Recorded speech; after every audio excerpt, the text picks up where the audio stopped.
Bueno, muchas gracias a los organizadores del evento por darnos la oportunidad de poderles contar nuestra experiencia en la red de salud del centro. Quiero contarles pues las diferentes vivencias que hemos tenido alrededor de este proceso y cómo pues la red ha podido enfrentar este problema, que es un problema común pues, para toda la ciudad, y que si en algún momento estas experiencias y aprendizajes que hemos tenido en este proceso le pueden servir a alguna otra área, pues es bienvenido. Estamos pues prestos a cualquier sugerencia.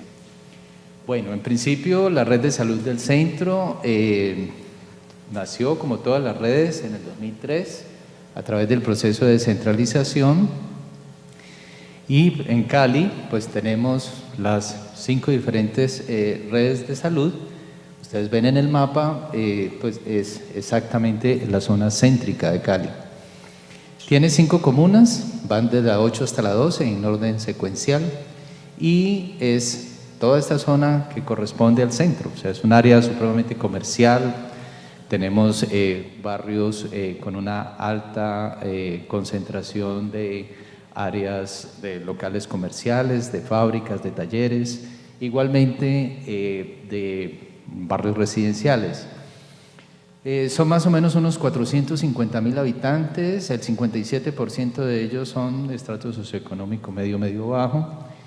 Y en términos del aseguramiento, sabemos que el 24% de la población está afiliada al régimen subsidiado, el resto es contributivo y regímenes especiales.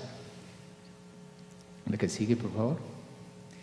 Esto es, pues en el inicio de la pandemia siempre vimos cómo los casos estuvieron concentrándose en el corredor norte-sur, y pues la pandemia luego fue migrando, ¿sí? ¿La que sigue? Estos son los casos de Cali. Ustedes pueden ver la media, cómo fuimos. Aquí vamos en el día, más o menos una gráfica del día 80 de la epidemia, y vamos viendo cómo se van presentando, y el reporte de casos todos los días, que pues lo que nos ilustra es el crecimiento en número de casos en una manera exponencial. ¿Qué sigue? Sigue, ¿sí? Y ya pues vamos más o menos en el día 152 desde el momento en que inició la pandemia, y pues estamos marcando en la ciudad de Cali alrededor de un registro entre unos 550 casos diarios. Estos picos son picos que se presentan por el tema del registro, el tema del reporte de los casos, de tal manera pues que este registro nos está como aplanando un poco la curva, pero el tema es el número de casos y las posibilidades de casos diarios. Siguiente. Pero el indicador básico es cómo va evolucionando nuestro coeficiente, el R0, RT, y sabemos que ese RT tiene que estar en 1 o menor de 1 para poder ir diciendo que vamos ganando la batalla a la pandemia y que vamos ya en una fase de descenso. Ustedes ven en Cali que siempre pues, el valor ha estado por encima de esta línea roja que representa el 1, y solamente ya vamos hacia estos finales del periodo registrando cifras un poquito más bajas. Entonces, pues estamos aún en fase epidémica. Siguiente. Y cuando vemos ya los mapas de calor que nos han ayudado mucho en el manejo de esta epidemia, ya no vemos ese corredor norte-sur, sino que vamos viendo una concentración de los casos en la zona céntrica de Cali, en esta parte, y en esta zona nororiental de Cali, pero esta corresponde al área de la red de salud del centro. Siguiente. Ya para nosotros ya empezamos a hacer el registro, y siempre pues tuvimos el análisis de poder ir viendo cuánto era el número de casos esperados casi que día a día, semana a semana, para poder prepararnos en términos de la respuesta del equipo de vigilancia. En estas fases iniciales, cuando íbamos más o menos en el día 60, teníamos una media de unos 20, 30 casos diarios reportados diariamente. Siguiente. Y igual, cómo íbamos haciendo el tema de los mapas para ir localizando, no solamente en el tiempo, sino en las variables del lugar, los barrios, y los casos se nos fueron siempre concentrando alrededor de entre 3 y 5 barrios.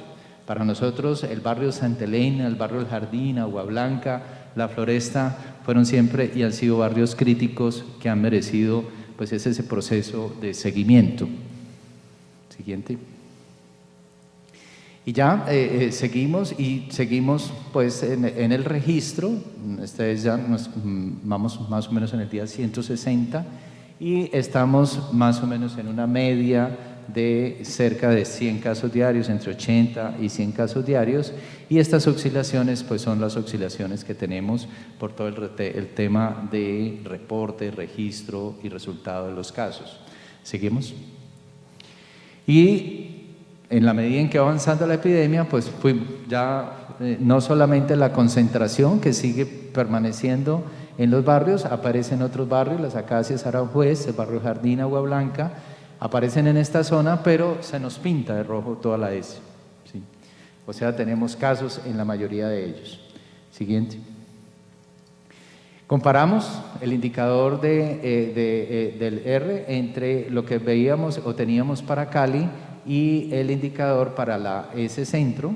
Lógicamente se acompaña con una ligera disminución para la S del indicador hacia la última parte del periodo, ¿cierto? Más o menos entre el día 140 y 50 empezamos a notar con los ojos de la fe que ese R0 está disminuyendo. ¿Sí? Seguimos. Bueno, ¿qué objetivos se plantearon en términos de vigilancia epidemiológica?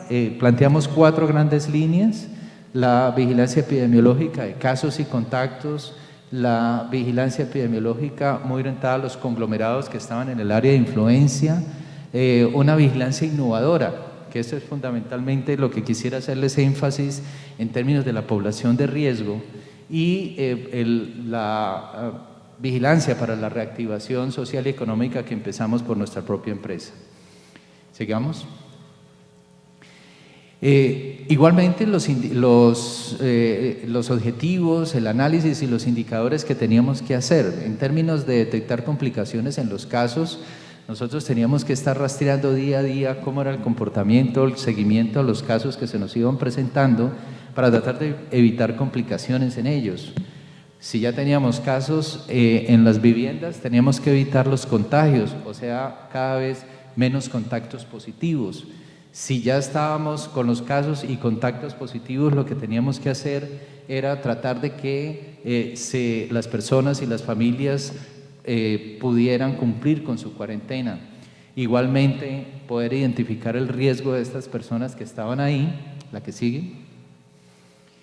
Y viene el proceso de poder hacer todo una intervención en términos de teleasistencia. Entonces, el tipo de análisis, igualmente los indicadores que íbamos midiendo casi día a día, semana a semana, cómo era su comportamiento. La visita domiciliaria a la población de riesgo, retrasos cuando el paciente necesariamente presentaba síntomas y tenía que ser hospitalizado, y lógicamente pues tratar de evitar las defunciones en lo que fuera posible, hasta donde nos fuera humanamente posible. Sigamos. ¿Cómo lo estamos haciendo? Entonces, lo primero pues fue definir cómo es el flujo de la información en términos de los casos, ¿cierto? Nosotros tenemos como fuente de información inicial la base de datos de los casos en Cali. Hacemos un proceso de depuración de esa base de datos. Los casos confirmados por la Secretaría son nuevamente revisados por el equipo de la Empresa Social del Estado, el equipo de vigilancia epidemiológica, e igualmente se identifican los contactos. Establecimos todo un grupo que funciona como una especie de call center, donde se están haciendo permanentemente las llamadas a las familias, a los casos, para poderlos corroborar. De acuerdo a su sintomatología, se hace un seguimiento por equipo multidisciplinario, donde hay médicos, odontólogos, enfermeras, auxiliares de enfermería, epidemiólogos, y se determina, la que sigue,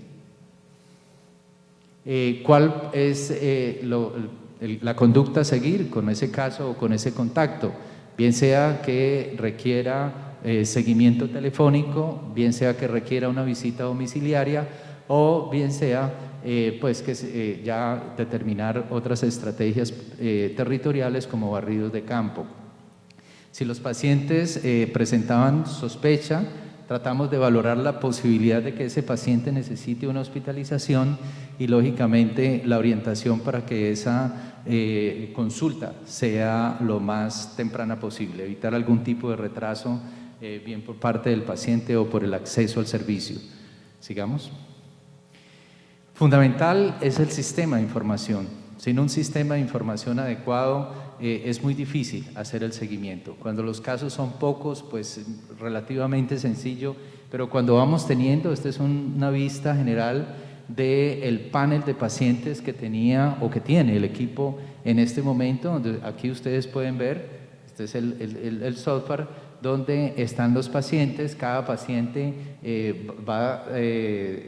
tiene un estado en el cual la persona, la auxiliar o la enfermera va determinando en qué fase va.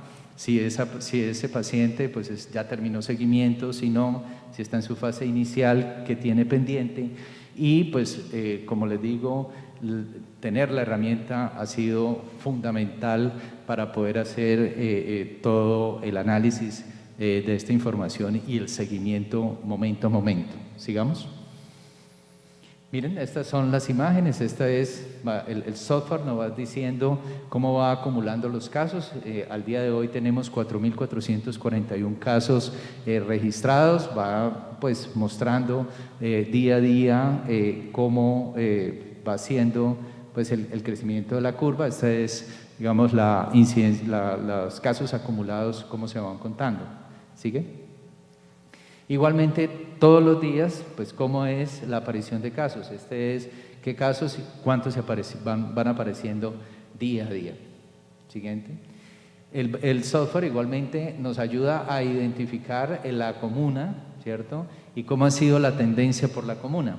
Si tuviéramos el software en este momento, uno aquí, entra a cada una de las comunas con estos links y le despliega los barrios y pues le da la información por cada uno de los barrios en cada una de las comunas. La que sigue. Aquí ustedes pueden ver, esto, el software lo va mostrando en tiempo real, como en la comuna 12, la Nueva Floresta es en este momento el barrio que más nos preocupa por la gran cantidad de casos que está presentando. Pero también están en cada una, el Jardín, el Guabal, Junín, La Base, por cada una de las comunas. Seguimos. Ya en el reporte de la información, quiero mostrarles, nosotros tenemos 7.116 registros en la base de datos, pero de todos estos registros nos quedamos con los pacientes positivos, que son los 4.251, sobre lo cual es el análisis que les voy a mostrar, y hacerles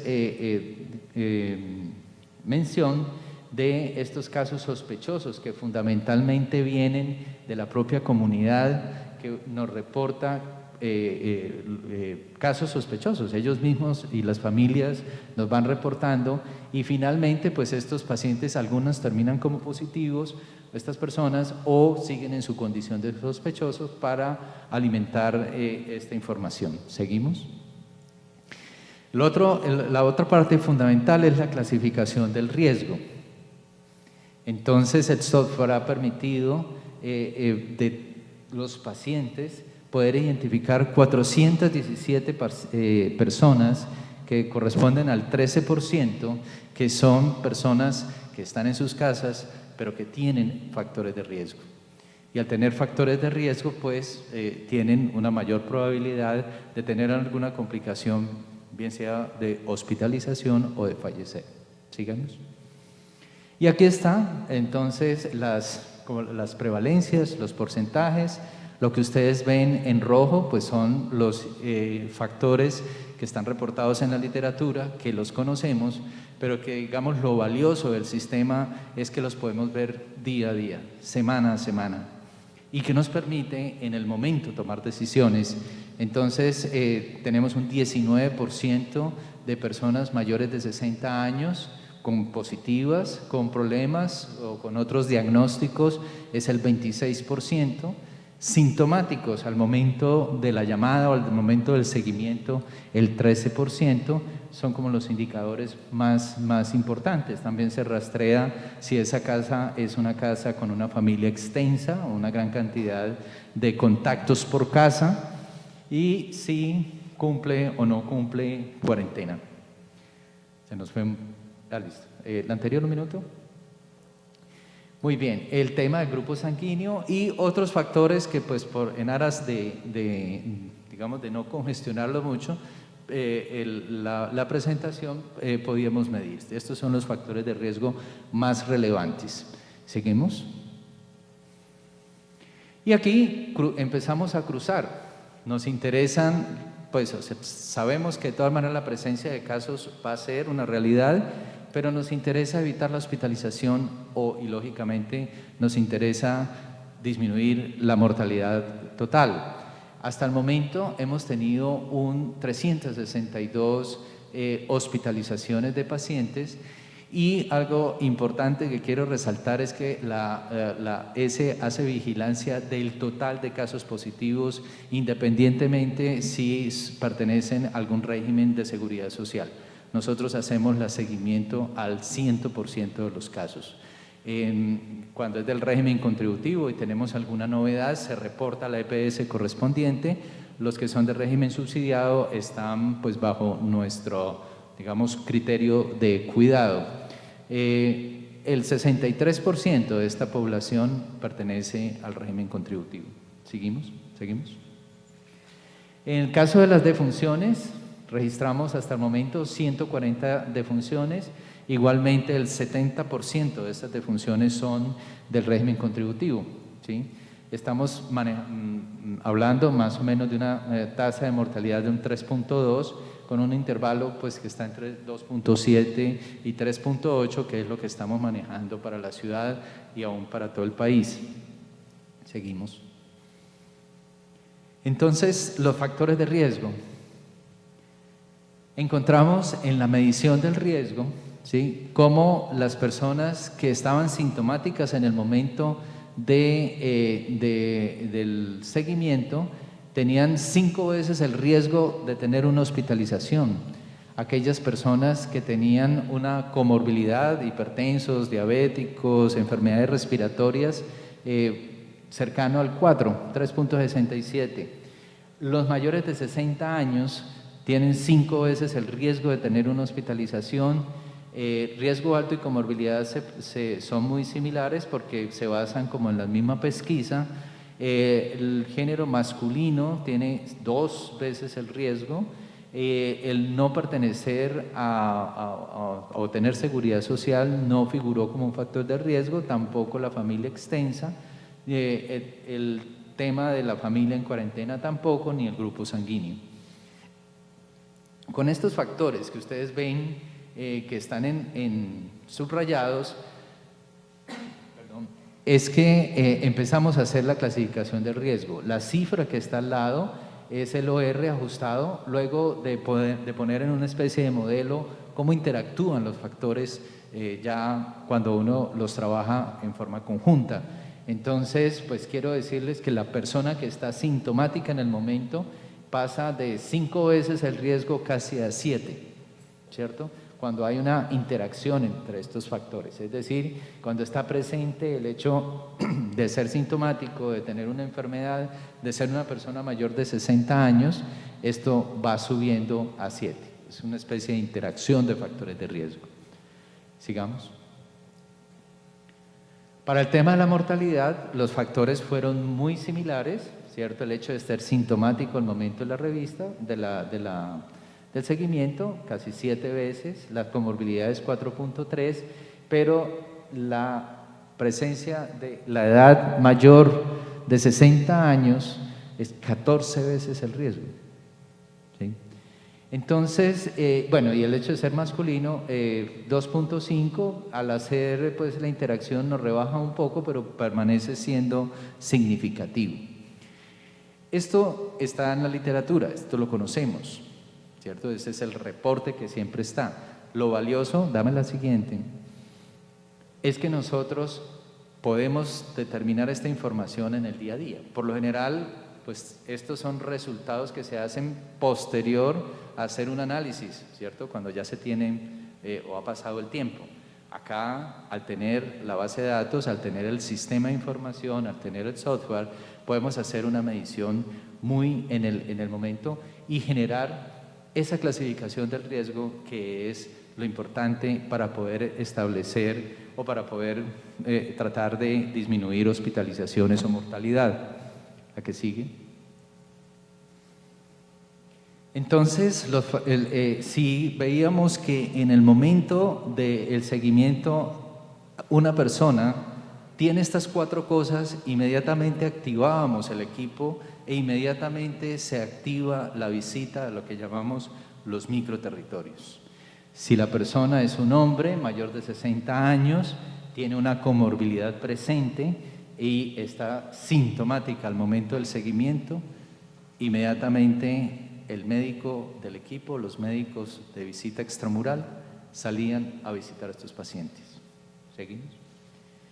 Entonces, orientamos el equipo de microterritorio en ese sentido para, lo primero, fue identificar la población al riesgo. La ES tiene un registro de su población de crónicos, de la población de riesgo, y los barrios que ustedes ven acá, que están con un color más oscuro, son los barrios en donde se concentra esta población de crónicos. Y nos coincide con el mapa de la epidemia, ¿cierto? Esta zona que ustedes ven aquí es la zona que se veía en el mapa de calor inicialmente, y luego pues esta zona de acá pues igualmente ha ido migrando la epidemia. Sigamos. Entonces se desplaza la unidad móvil de atención, se hacen rastreos y se han hecho rastreos en cada uno extramurales. Siguiente. Ya la consulta al interior de la unidad, la consulta intradomiciliaria, ¿sí? por el equipo, y aquí pues les cuento ya un recuento de las actividades realizadas pues frente a la pandemia. Hemos hecho casi 20.000 tamizajes, educaciones, pues cada vez que se hace el tamizaje se genera una educación, 1907 tomas tomadas PCR, las muestras positivas que han salido de allí, las negativas y aquellas que están en proceso de resultado. Siguiente. El total de usuarios atendidos ya en seguimiento de usuarios ha sido pues una población cercana a unas 8.622 personas, no solamente entre positivos, contactos, familiares, etcétera, etcétera, vamos contabilizando, y teleasistencias, que ha sido un factor fundamental. Hemos llegado a la cifra de 38.821 actividades. Los pacientes mayores de 60 años que han sido visitados, que estamos en este proceso, 287, y estos son los que se han contactado y estos son los a los cuales se les han hecho visitas. La que sigue. Ya para los pacientes crónicos, 13.200 teleasistencias por médico, consultas domiciliarias 2.989, toma de muestras 800 y kits educativos entregados 3.802. Con todo esto, pues la pregunta es, bueno, ¿cómo vemos el resultado? ¿Cómo logramos decir, estamos ganando la batalla, estamos avanzando en la batalla? Digamos, la orientación que nosotros tenemos es ir viendo cómo se va comportando día a día las cifras frente a un volumen esperado, a un número esperado. La gráfica lo que está mostrando es, la roja es la línea, esta es la línea del tiempo en términos de las hospitalizaciones, La que está aquí es la línea roja, es lo que estábamos esperando, ¿cierto? De acuerdo al comportamiento epidemiológico, de acuerdo a nuestros modelos de predicción. La línea azul es la línea real, ¿sí?, que hemos ido teniendo, y pues miren, digamos, para el mes de agosto y el cierre del mes de agosto, nosotros vamos a poder censar un menor número de hospitalizaciones. La línea verde punteada es la que nos da el modelo de predicción, ¿cierto? Para ir viendo la media de casos de hospitalización por día, ¿sí? Entonces, pues vamos en este momento de la epidemia para ir viendo, ¿sí? Estaríamos esperando más o menos unas 25 o 30 hospitalizaciones por día, pero como les digo, aquí hemos tenido en las últimas 2 semanas una reducción en el número de hospitalizaciones y esperamos cerrar el mes de agosto con menos casos hospitalizados. Y lógicamente la asociación entre hospitalización y mortalidad pues es alta, menos hospitalizaciones, menos mortalidad. Bueno, ya finalmente este es para contarles pues nuestro equipo, el apoyo desde todo el nivel directivo para todo este proceso ha sido fundamental. Toda la parte y la disposición de los recursos, no es fácil para una empresa social del Estado modificar sus presupuestos, modificar digamos, la disposición de las personas, de los que están normalmente haciendo una tarea para poder apoyar todo este proceso. Tenemos enfermeras auxiliares movilizadas desde su antiguo puesto de trabajo, dedicadas a esta tarea, pues 8 o 9 horas diarias, aún mucho más, sábados, domingos, tratando de generar, porque es una tarea del día a día. Día a día censamos los casos, día a día hay que llamarlos, día a día pues hay que cumplir con el seguimiento. Los médicos que están en microterritorio, igualmente, pues la disponibilidad de llamado, la disponibilidad de poderse desplazar, todas las condiciones de logística, todas las condiciones del transporte del equipo, bueno, requiere una gran movilización que finalmente, si no es por todo este equipo directivo, no tendríamos toda esa parte, digamos, de apoyo económico y administrativo. Bueno, finalmente es decirles, la que sigue,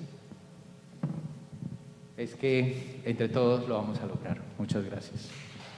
Muchísimas gracias, doctor Luis Fernando Rendón, de la Red de Salud Pública, la S Centro. Preguntas, doctor. ¿En cuánto tiempo desarrollaron el software? Bueno, el software yo creo que empezó a desarrollarse, por aquí está nuestro gerente, yo creo que unos 2 meses antes del inicio de la epidemia. Y fue una de las fases de preparación digamos, del equipo para poder enfrentar el reto, ¿no? Segunda pregunta, doctor. ¿Por qué no van a todos los territorios a hacer pruebas? Sí, se va a todos los territorios orientados, lógicamente, por los criterios de riesgo, pero digamos, la accesibilidad es universal. ¿Cuál es el impacto de un barrio que no acata medidas en la propagación del virus en toda la ciudad? Bueno, esa ha sido una preocupación fundamental porque barrios como Barrio Santa Elena, que tiene, si todos los que conocemos y hemos pasado por los alrededores de la galería, vemos la aglomeración de personas y lógicamente que al ser un centro de acopio para muchas personas de la ciudad, pues es una fuente de contagio. Entonces, estos barrios requieren una intervención especial. Fueron muchas las actividades que se desarrollaron en Santa Elena, por ejemplo, para poder tratar de contener la propagación del virus y lógicamente que no fuera fuente de infección para toda la ciudad. Afortunadamente, recuerden, tuvimos cierre de la galería durante alrededor de 10, 15 días como una medida preventiva y posteriormente pues se hizo todo el acompañamiento para poderla reabrir. Creería que la vigilancia es fundamental en ese sentido. En este momento estamos volcando ojos hacia la Floresta porque pues, empieza a ser un barrio que empieza a tener mayor. Y ahí tenemos igualmente concentración, también hay otra galería. Y entonces pues son, digamos, objetivos del proceso de vigilancia. Cuarta pregunta. ¿Cómo han identificado a los pacientes positivos de la tercera edad? Bueno, todo parte como les decía, hay parte del listado que llega de la base de datos de positivos de la Secretaría. Sin embargo, si ustedes vieron en la diapositiva, hay una gran cantidad de personas referidas por contacto, es decir, por casos índices que referían como sospechosos a sus familiares, a sus propios vecinos. Esas personas, al ser ya consideradas dentro del proceso como sospechosas, pues se les realizaba su prueba para tratar de confirmar o no la presencia de una infección. ¿Cómo comparten esta experiencia con otros para generar mejoras en los procesos de atención de pacientes COVID? Bueno, lo primero es empoderar al equipo que ha venido trabajando. Nuestro equipo pues vive y ha estado al tanto de las cifras que se han tenido. Igualmente, a través de todo el equipo de coordinación con la Secretaría de Salud Municipal, pues se comparte información acerca de las experiencias de cada una de las empresas sociales del Estado. Ya, digamos, el afinar o el uso de alguna de las herramientas, como podría ser el uso del software, pues está en la posibilidad de poderlo compartir. ¿Cuál fue el tiempo de respuesta al diagnóstico por COVID-19 a los pacientes? El tiempo de diagnóstico. Sí, señor. Tiempo de respuesta al diagnóstico por COVID-19 a los pacientes. Bueno, creo que nos comportamos igualmente el mismo resultado para la ciudad. En el momento de inicio de síntomas al diagnóstico, en la media más o menos ha sido de 8 días, ¿cierto? Con valores extremos hasta 12, 15 días. Pero en eso pues ha habido para toda la ciudad, ustedes saben, la congestión en pruebas y la congestión en poder determinar rápidamente el diagnóstico, la confirmación del diagnóstico. ¿Por qué el sexo masculino tiene mayor tendencia de contagio? Bueno, está escrito en la literatura, lógicamente, que los hombres pues tienen un comportamiento mucho más, digamos, callejero, ambulatorio, ¿cierto? El hombre es el que sale a actividades laborales, el que se expone, digamos, a ambientes de transporte, a otros lugares, ¿no? Entonces, está escrito que el género masculino tiene un mayor factor de riesgo. Jonathan Grisales pregunta, ¿cómo fue la afectación por COVID a habitantes de calle y recicladores? ¿Y cómo les fue haciendo seguimiento epidemiológico a esta población? Igual, el equipo de microterritorios, cuando encontraba este tipo de población, pues hacía las atenciones posibles, ¿no? Las unidades móviles precisamente se diseñaron específicamente para eso, para tratar de generar mejores condiciones de acceso en los barrios a población que no puede o le queda difícil llegar a una IPS. Entonces, pues contamos con las unidades móviles que trabajan diariamente visitando los barrios y microterritorios en ese sentido. Ahí fueron atendidos. Bueno, muchas gracias.